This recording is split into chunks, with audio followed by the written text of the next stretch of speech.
is a particular kind of knowing that has no respectable name in the modern world. It is not analysis, it is not research, it is not even experience exactly, although experience sharpens it over time. It is something older than all of those things, something that moves in the body before the mind has assembled its evidence, something that sees the shape of what is coming before anyone else has noticed the weather changing. You have had this your entire life, and you have spent your entire life learning when to speak it and when to stay silent, because you already know what happens when you don't. Here is what most INFJ content will tell you about this gift. It will call it intuition. It will call it empathy. It will list it as a trait on a personality chart, somewhere between deeply private and idealistic, and it will leave you no closer to understanding what you are actually carrying. What it will not tell you is that this knowing has a lineage, that it has appeared across every civilization that ever existed in a specific kind of person. That history gave this person a name, built temples around her, consulted her when empires were at stake, and then consistently and catastrophically refused to hear what she actually said. The Sigma INFJ is not simply intuitive. The Sigma INFJ is carrying the Sibyl's inheritance. And understanding that changes everything about how you hold this gift. The Sibyls were the prophetesses of the ancient world. Not mystics in the romanticized sense, not women who spoke in vague platitudes about love and destiny. The Sibyls were oracles, precise, specific, and often uncomfortable, who operated at the highest levels of political and spiritual power in Greece, Rome, Persia, and Egypt for over 1,000 years. The most famous, the Cumaean Sibyl, was consulted by Aeneas before his descent into the underworld. The Roman Senate preserved the Sibylline books, collections of her prophecies, in a stone chest on the Capitoline Hill, and in moments of genuine national crisis, they were brought out and read. Not for comfort, for navigation, the Sibyl was not decorative. She was structural. Empires kept her close because they could not afford not to. And yet the pattern repeats across every account of the Sibyls. From the ancient world to the Renaissance, from classical mythology to the Book of Revelation, where a Sibyl stands alongside the prophets. The same thread runs through all of it. It is the same pattern every Sigma INFJ knows intimately from the inside. She saw clearly, she spoke truly, and the message was reshaped, reinterpreted, ignored or punished, depending on how inconvenient the truth happened to be. This is not ancient history. This is the conversation you had last week. Within the framework of the INFJ archetypes that we explore here at Power and Myth, the Sibyl maps most directly onto the Seer. The Seer is the one who perceives what others cannot, who reads patterns before they fully form, who knows the ending before the middle has arrived, who sits in a room and understands what is happening beneath the surface of what is being said. But the Sibyl adds something to the Seer archetype that it is important to name precisely. The Seer, broadly understood, is about perception. The Sibyl is about perception in the face of power. She is not simply the one who sees.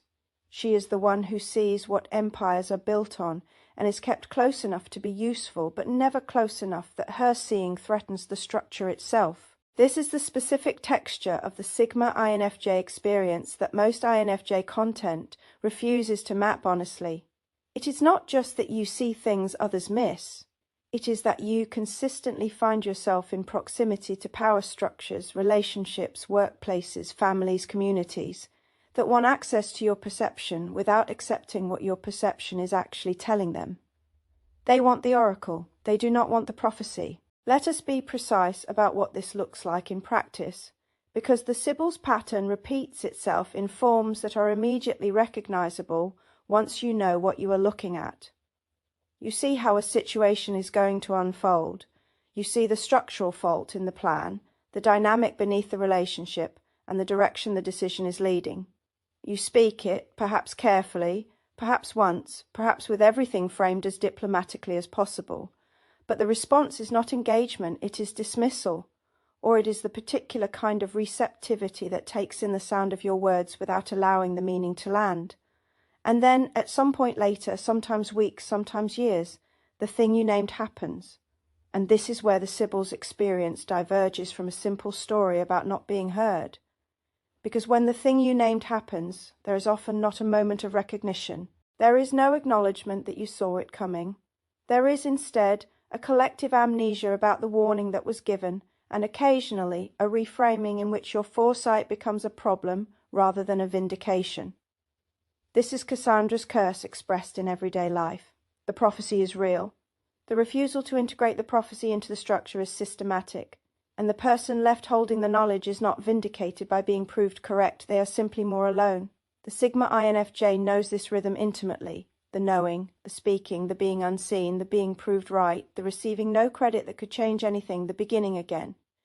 It is exhausting in a very specific way, not the exhaustion of effort, but the exhaustion of carrying information that has nowhere to land. The shadow of the Seer archetype, the place where the gift turns, is not, as many assume, arrogance. The Seer's shadow is silence. It is the slow decision, built across years of not being heard, to stop speaking at all. There is a particular passage in the myth of the Cumaean Sibyl that is rarely discussed in the versions most people know. In Ovid's telling, the Sibyl was granted a wish by Apollo, to live as many years as the grains of sand she could hold in her hand. She forgot to ask for youth alongside the years, and so she aged, endlessly, shrinking, hollowing out, until she wished only to die. What she lost across those centuries was not power, it was the desire to use it. This is the Sigma INFJ shadow state in its most complete expression, not the dramatic collapse, but the quiet withdrawal, the slow retreat from speaking into watching, the decision, made not in a single moment but across 100 small ones, that the cost of being right and unheard is too high, and that silence is at least a form of self-preservation.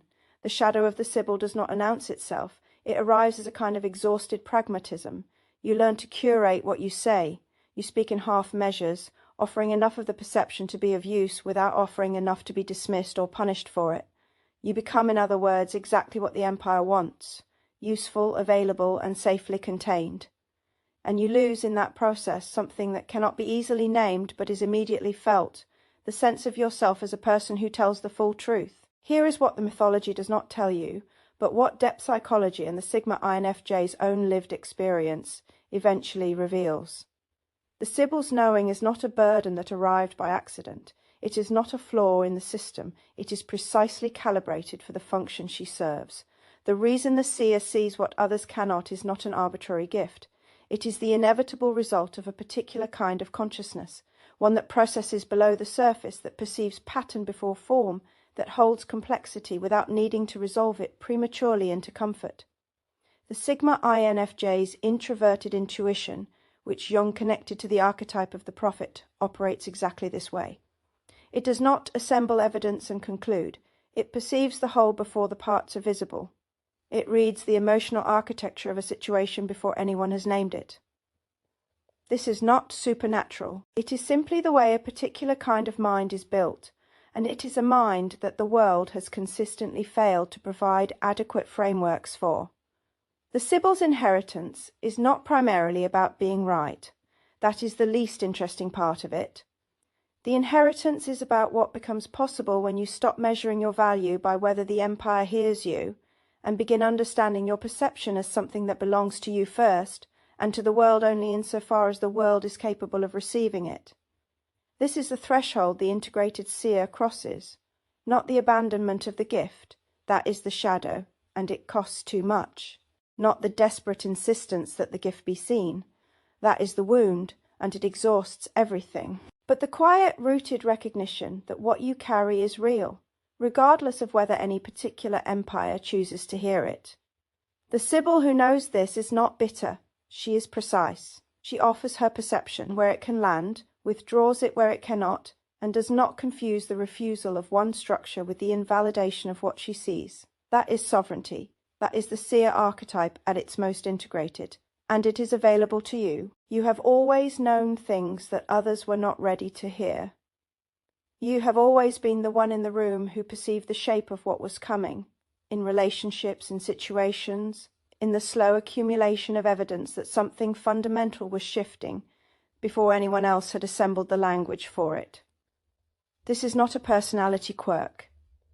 This is the Sibyl's inheritance expressed through the Sigma INFJ consciousness. It is ancient, documented, real, and does not require an empire's validation to be legitimate. The question is not whether your knowing is genuine. That was never the question. The question is what you do with it when the structures around you are not built to receive it, whether you contract into silence or whether you find the posture of the integrated seer, the one who sees clearly, speaks truthfully when truth can land, and does not mistake the empire's refusal for evidence that she was wrong. History is full of Sibyls who were right. It is also full of empires that fell because they stopped listening to them. Know which one you are. Which part of the Sibyl's pattern names something in your experience? The knowing before others are ready, the being consulted without being truly heard, the slow retreat into silence. Tell me in the comments. Your recognition matters here, and it helps others feel less alone in carrying this. Are you working out which INFJ archetype is running your life right now, the seer, the wounded healer, the exile, or one of the others? Start with the guide Discover Your INFJ Archetype. It maps all 7 hidden faces of the INFJ. It is the right place to begin. And if this video names something you have always carried but never heard spoken aloud, the next video. The Sigma INFJ Anemone, Why You Are the Keeper of What the World Keeps Forgetting, is coming soon. That one is worth watching. Until next time, find your power, know your myth,